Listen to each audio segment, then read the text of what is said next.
Quanto le meretrici hanno di buono, quanto di grazioso e di gentile, esprime in me nel parlar vostro il suono. Se questo intesi il vostro arguto e stile, di non farne rumore io son contenta e di inchinarmi a voi, devota, humile. ¿Me has echado de menos, monseñor? ¿Cómo no iba a hacerlo? ¿Quieres confesarte conmigo? Si te he llamado a ti, es... A ver, que yo tenía una modelo, pero era medio recatada.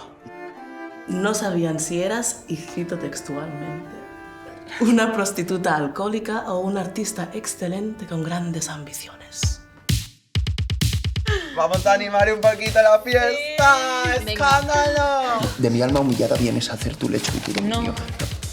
No, ¿qué? No. No, ¿qué pasa?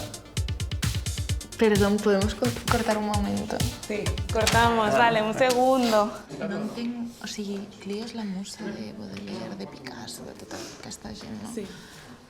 Però no entenc per què, o sigui, per què li molesta tant el que pugui dir aquest criu d'ella, vull dir...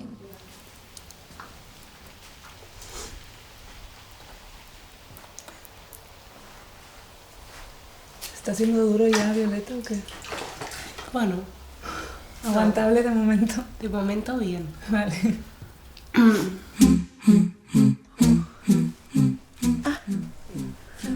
Vale. Hoy no es mi día, bebé, lo siento. Ay, Dios.